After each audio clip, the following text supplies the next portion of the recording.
안녕하세요. 성경 전서 연구 오늘은 출애굽기 11번째 하나님의 율법에 대하여 함께 말씀을 살펴보도록 하겠습니다. 어, 지난 시간에 국가 구성의 3요소에 대해서 저희가 말씀드렸는데 영토와 또 국민과 주권에 대해서 얘기했어요. 영토는 하나님께서 그 아브라함에게 애굽 강에서부터 바벨론 근처에 있는 유브라테스 강까지 그 넓은 범위를 주시겠다고 했고, 국민은 아브라함의 후손을 얘기하면서 그 출애굽기 19장 6절에는 그 애굽에서 이끌어낸 그 모든 백성들을 제사장 나라가 되며 거룩한 백성이 되게 하신다 그랬는데, 그 자리에는 이스라엘 백성, 그러니까 아브라함의 후손만 있었던 것이 아니라 애굽 땅에서 함께 나온 많은 다른 민족들이 있었어요. 그들도 함께 한 것을 볼 수 있습니다. 그리고 갈라디아에서 보면은, 그러니까 육신적인 아브라함의 후손만이 아니라 믿음의 이 아브라함의 믿음의 조상이 되어서 믿음을 따르는 모든 사람도 그 아브라함의 후손이라고 얘기한 걸 볼 수 있습니다. 그래서 실제적으로 그 구약에서는 그 이스라엘 백성들, 영토와 국민, 아브라함의 후손들이었지만은 여기서 이제 출애굽기 19장 6절에서 아브라함의 후손만이 아니라 다른 섞인 무리들까지 얘기하면서 신약에 와서 이 아브라함의 믿음을 따르는 모든 사람들이 아브라함의 후손이라고 얘기한 걸 볼 수 있고요. 또 이제 주권에서 주권의 뜻을 보니까 다른 나라의 간섭을 받지 아니하고 주권을 완전히 행사할 수 있는 힘을 얘기했고, 어떤 사건에 대하여 통치권, 특히 재판권을 가지는 것이라고 얘기했어요. 재판권이 있을 때면은 뭐가 있어야 돼요? 재판권이 있으려면은 이제 법이 있어야 되겠죠. 그래서, 우리나라는 지금 몇 공화국이죠? 이제 공화국이 바뀔 때마다 법이 완전치 않기 때문에 어떻게 계속 법을 바꿉니다. 그러나 하나님의 법은 완전하기 때문에, 하나님이 완전하시기 때문에 하나님의 법은 바뀌지 않습니다. 여기, 어, 하나님의 율법에 대하여 시편 89편 14절에는 의와 공의가 주의 보좌의 기초라. 인자함과 진실함이 주 앞에 있나이다 라고 얘기해요. 그것을 시편 97편 2절에는 이제 의와 공의라고 했는데 여기서는 의와 공평이라고 얘기를 하겠습니다. 그러니까 공평함, 의와 올바름과 이 공의가 하나님 그 보좌의 기초예요. 그래서 어느 누구도 억울함이 있어서는 안 됩니다. 하나님의 의가 아주 모든 사람들에게 공평하게 이렇게 주어지는 것을 볼 수 있고, 인자함과 진실함, 인자함은 헤세드라고 하죠. 헤세드. 그래서 사람을 끝까지 용서하고 자비를 베푸는 그 우리가 인자함, 이것을 자비, 사랑, 용서 그 모든 것을 포함한 단어입니다. 그리고 진실함, 진리 뭐 이렇게 얘기할 수 있습니다. 그래서 이사야 33장 22절에서는 그 하나님의 율법을 세우는 사람을 누구로 얘기했냐면 대저 여호와는 우리의 재판장이시요, 여호와는 우리에게 율법을 세우신 자시요, 여호와는 우리의 왕이시니 우리를 구원하실 것임이니라 라고 얘기를 하고 있어요. 그러니까 하나님의 율법을 세운 사람은 누구예요? 여호와 하나님이에요. 스스로 존재하신 여호와 하나님이 그 재판장이요 율법을 세우신 자시기 때문에, 또 여기 뭐라고 했어요? 왕이라고 했어요. 그러니까 재판장이 되고 율법을 세우신 분은 입법이죠. 재판장은 사법부, 왕은 행정부. 이, 이 모든 것을, 행정과 입법과 사법권을 다 누가 갖고 계신 거예요? 완전하신 하나님이 갖고 계신데 그분이 우리를 구원하실 것이라고 이사야 33장 22절에 말씀하고 있습니다. 그래서 여기 시편 85편 10절 11절에서는 긍휼과 진리가 긍휼은 뭐예요? 사랑, 헤세드로 얘기하면 돼. 저 위에 있는 인자함으로 얘기하면 되겠습니다. 긍휼과 진리가 같이 만나고 의와 화평이 서로 입맞추었으며, 이게 언제 그렇게 긍휼과 진리가 같이 만나고 의와 화평이 서로 입맞췄나요? 십자가, 예수님의 십자가에서 서로 입맞췄습니다. 그래서 진리는 땅에서 솟아나고 의는 하늘에서 하감하였도다라고 얘기해요. 진리와 의. 그러니까 예레미야서 5장인가 보면은 진리에 속한 자 한 사람만 있어도 내가 이 땅을 사유하리라는 얘기가 나와요. 그런데 진리에 속한 자가 있어요, 없어요? 눈을 씻고 봐도 이 땅에는 진리에 속한 자가 없습니다. 그래서 예수님께서 하신 일이 뭐냐면 친히 인간이 되셔서 친히 진리가 되신 거예요. 그래서 나는 길이요 진리요 생명이라고 얘기한 거예요. 그래서 진리는 땅에서 솟아나고 의는 하늘에서 하감을. 그래서 이 진리와 의가 서로 십자가에서 만나는 거예요. 그래서 진리로 인하여 우리가 구원함을 받고 진리로 말미암아 자유함을 얻는데 진리 대신 예수님이 오셔서 친히 의가 되시고 진리 대신 예수님이 우리의 모든 필요를 충족시켜 준 것을 볼 수 있습니다. 자, 그러면은 그 하나님께서 이 율법을 세우셨다겠는데 율법은 여기 계시록 11장 19절에 보면은 이에 하늘에 있는 하나님의 성전이 열리니 성전 안에 하나님의 뭐가 보였다고 그랬어요? 언약궤가 보였다. 언약궤는 뭘 담아두는 거예요? 하나님의 율법을 담아두는 궤가 언약궤예요. 그래서 하나님의 성전, 하늘에 그 하나님의 언약궤가 있다라고 얘기하고 있습니다. 또 번개와 음성들과 내성과 지진과 큰 우박이 있더라라고 얘기해요. 그러니까 우리에게 주신 십계명은 하늘에 있는 것을 그대로 하나님께서 어떻게 해요? 손으로 친히 돌판에 쓰셔서 우리에게 내려주신 것입니다. 그것을 우리는 꼭 기억해야 되겠습니다. 절대로 패할 수 없다는 것을 기억해야 되겠습니다. 자, 그러면은 하나님께서 이 세상을 창조하기 전에 하나님이 존재하실 때 하나님께서 이제 하나님 나라를 시작하셨을 때 그러니까 성경에 보면 시작도 없고 끝도 없는 분이 하나님이라고 그러는데 스스로 존재하시는 분이신데 스스로 존재하시는 분이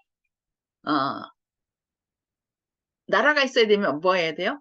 법이 있어야 되죠. 그래서 법을 세우셔서 그 법을 이제 사람을 만드시고 법을 이제 주셨는데 에덴 동산에서는 뭐 우리에게 말하는 구체적인 십계명으로 주신 것이 아니라 창세기 2장 9절을 보면은 여호와 하나님이 그 땅에서 보기에 아름답고 먹기에 좋은 나무가 나게 하시니 동산 가운데에는 생명나무와 선악을 알게 하는 나무도 있더라 라고 얘기하면서 창세기 2장 17절에서는 선악을 알게 하는 나무의 실과는 먹지 말라. 네가 먹는 날에는 정녕 뭐하리라? 죽으리라 하시니라 얘기하고 있어요. 그래서 여기 이 생명나무는 하나님의 말씀으로 반드시 먹어야만 사는 것들을 얘기하고 먹어야만 돼요. 그리고 선악과 나무는 먹으면 안 되는 것. 그래서 십계명은 해야 할 것과 하지 말아야 할 것이 있어요. 해야 할 것은 뭐예요? 성경에 두 가지가 있어요. 안식일을 지키는 것과 내 부모를 공경하라. 이 두 가지는 긍정적인 것. 꼭 해야 되는 것입니다. 그리고 하지 말아야 될 것. 그 나머지 8가지. 뭐예요? 첫째, 너는 나 외에는 다른 신들을 내게 있게 말지니라. 뭐 이렇게 해서 쭉 우상을 만들지 말고 절하지 말고 또 내 여호와 하나님의 이름을 함부로 망령되이 일컫지 말라. 그 다음에 4번째는 안식을 기억하여 거룩히 지키라. 5번째는 내 부모를 공경하라. 6번째는 살인하지 말라. 7번째 간음하지 말라. 그 다음에 도적질하지 말라. 내 이웃의 저거를 탐내지 말라. 그 다음에 거짓 증거하지 말라. 아니 거짓 증거하지 말라가 먼저고 탐내지 말라 이렇게 되죠. 자, 이렇게 이 법을 하나님께서는 세세하게 에덴 동산에서 얘기한 것이 아니라 그냥 먹어야 할 것과 먹지 말 것.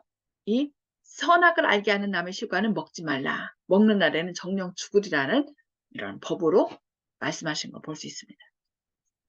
그러면은 아브라함 당시 범죄한 후에 그 당시 사람들은 어떻게 했는가?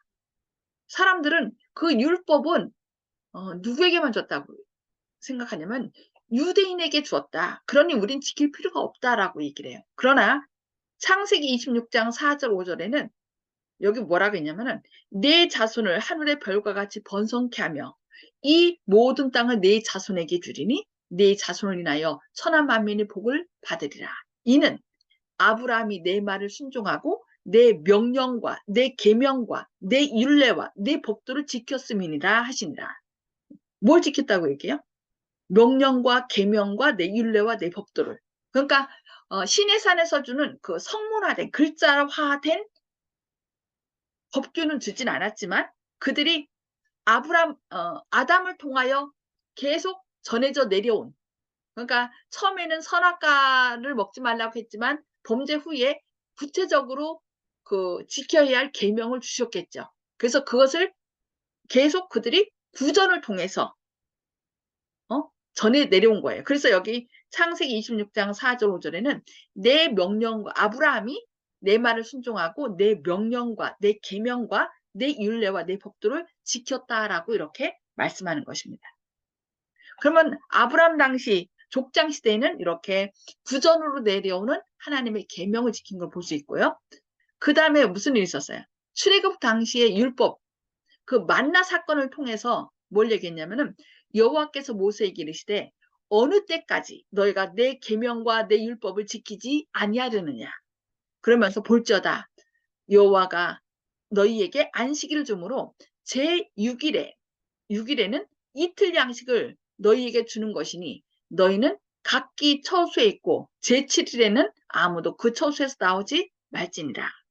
만나를 첫째 날부터 다섯째 날은 그날 양식만 거뒀죠. 근데 여섯째 날은 그 이틀 것까지 안식일까지 2배로 걷고, 그래서 안식일에는 다른 날은 다 썩었지만 안식일은 썩지 않게 하므로 이것을 뭐라고 얘기하냐면은 안식일은 계명에 들어갔잖아요.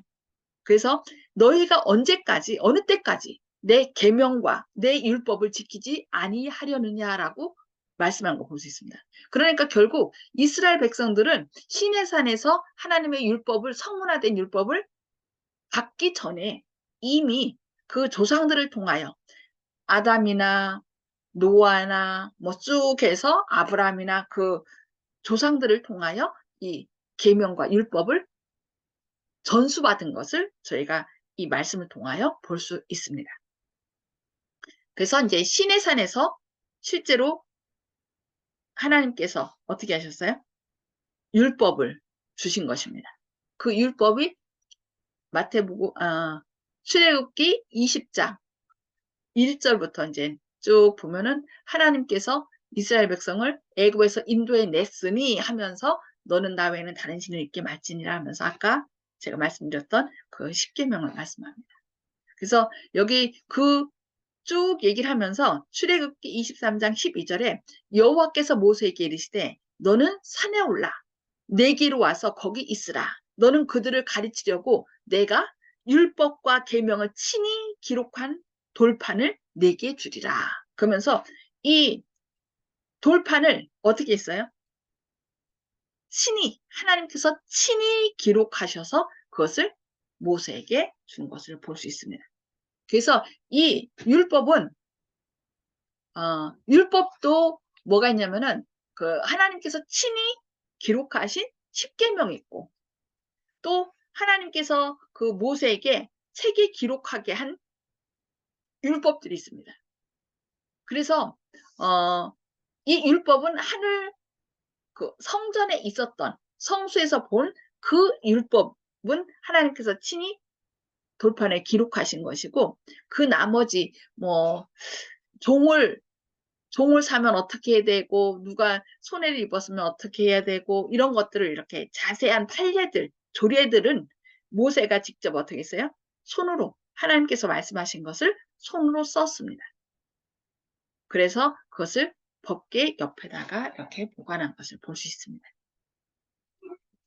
그러면은 예수님과 율법은 어떤 관계였을까요? 여기 마태복음 5장 17절로 18절 예수님은 이렇게 말씀합니다. 내가 율법이나 선지자나 폐하러 온 줄로 생각지 말라. 폐하러 온 것이 아니요 완전케 하려 함이로라. 진실로 너희에게 이르노니 천지가 없어지기 전에는 율법의 1.1획이라도 반드시 없어지지 아니하고 다 이루리라 라고 말씀하고 있습니다. 많은 사람들이 예수님에 대해서 오해를 하는데 예수님은 오셔서 율법을 더 존귀하게 하고 율법의 정신을 더 강화시켰어요.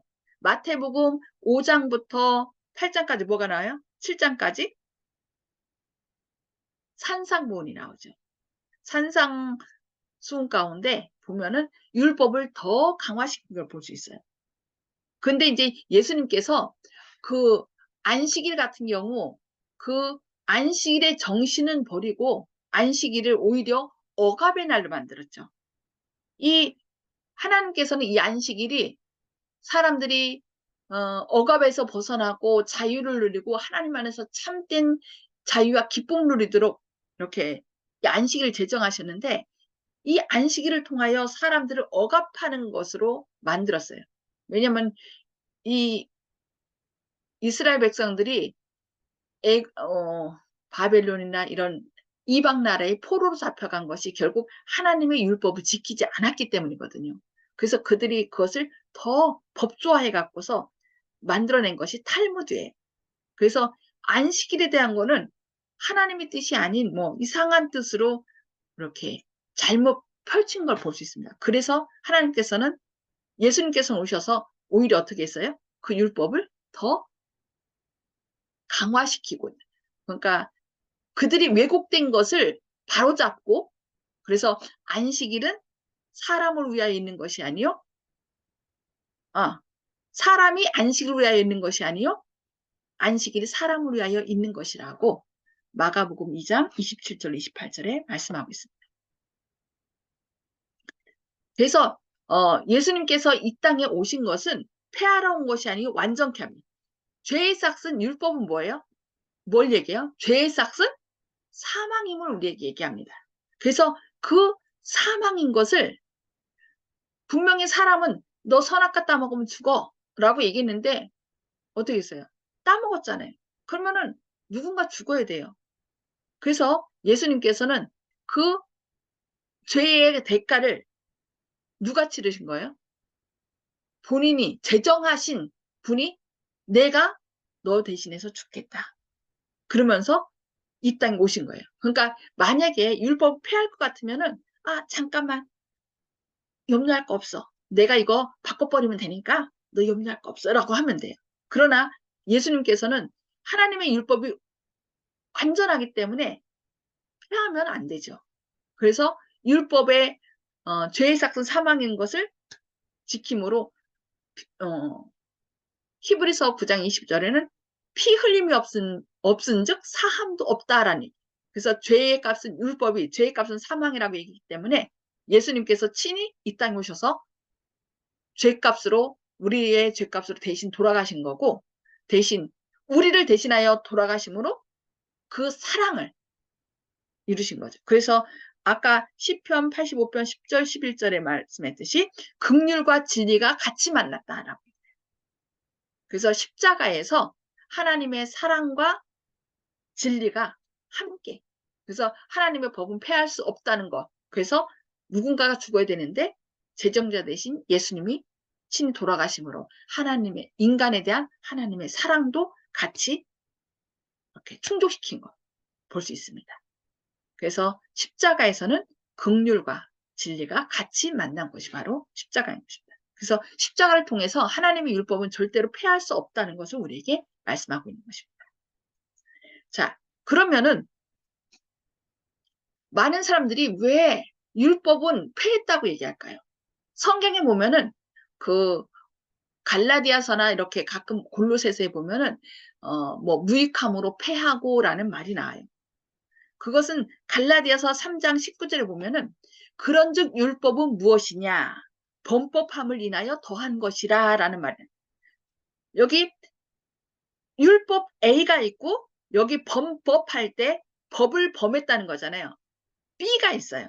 여기서 원초적인 어떤 하나님의 법이 있는데 그 법을 범법함으로 율법이 더해졌다는 것입니다. 그러니까 이 하늘에 있는 법, 십계명의 그 사랑의 법이 있는데 그 법을 어떻게 했다는 거예요? 어겼으므로 주어진 것이 율법이다. 그러면 이 율법은 약속하신 자손이 오시기까지 있을 것이라 라고 얘기를 해요. 그래서 요 율법은 원초적인 법, 하늘의 법, 그 십계명이 있고 그 법을 범함으로 주어진 법인데 그것은 이제 의문의 율법. 예수님께서 이 땅에 곧 뭘 오신다? 우리의 죄를 갚기 위하여 양 대신 예수님이 오셔서 우리의 죄값을 제물로서 돌아가실 것이라고 상징했던 모든 의문의 율법들을 얘기하는 것입니다. 그래서 성경에 절대로 폐할 수 없다라고 조금 아까 마태복음 5장 17절 18절에 얘기했죠. 폐하는 것이 아니요 완전케 하려 함이로다라고 했을 때는 하나님의 십계명을 얘기한 거고 더 완전케 한 거고요. 여기서 말하는 율법은 무엇이냐? 약속하신 자신이 오시기까지 있을 것이다. 그것은 의문의 율법이에요. 그래서 예수님께서 십자가에 달려 돌아가실 때 어떻게 했어요? 성소의 그 휘장이 성소와 지성소를 가로막은 휘장이 위로부터 쫙 찢어졌잖아요. 그래서 더 이상 이렇게 희생제사가 필요 없음. 예수님께서 친히 단번에 뭐가 되셔서 제물이 되셔서 우리의 죄값을 치르셨기 때문에 더 이상 우리는 양을 잡아드리지 않게 되는 것입니다. 자, 그러면은 율법의 정신은 무엇입니까? 여기 로마서 13장 9절로 10절에는 간음하지 말라, 살인하지 말라, 도적질하지 말라, 탐내지 말라 한 것과 그 외에 다른 계명이 있을지라도 내 이웃을 내 자신과 같이 사랑하라 하신 그 말씀 가운데 다 드러내니라. 사랑은 이웃에게 악을 행치 아니하나니 그러므로 사랑은 율법의 완성이니라. 결국 율법은 뭐예요? 하나님을 어떻게 사랑해야 되는지. 그러니까 첫째부터 네 번째 계명은 하나님을 사랑하는 방법에 대하여 말씀하신 거고 다섯째부터 열째 계명은 우리 이웃을 어떻게 사랑할 것인지 사람에 대한 사랑을 얘기한 거예요. 그래서 그 뿌리는 뭐예요? 사랑입니다. 사랑. 그래서 성경에 하나님은 사랑이시라 요한일서 4장 8절에 말씀하시는데 오직 사랑의 근본은 예수님밖에 없어요. 하나님밖에. 그래서 사랑은 율법의 완성이라고 얘기하는 것입니다.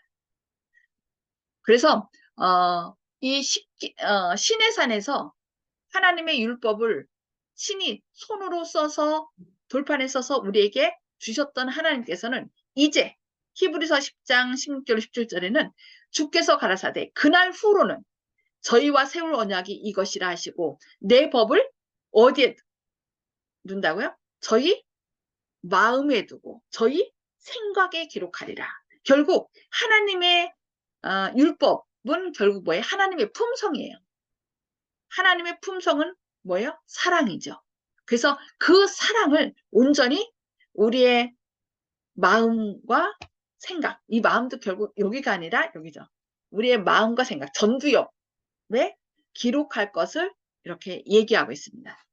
그래서 이 마지막 우리 안에 하나님의 아름다운 형상을 회복하는 것은 성령으로서 이 율법은 결국 하나님이 어떤 분이신지 우리에게 나타내면서 하나님 안에서 뭐 할 수 있도록 우리가 굳게 설 수 있도록 하나님의 품성을 온전히 회복하도록 주신 것임을 우리는 기억해야 되겠습니다.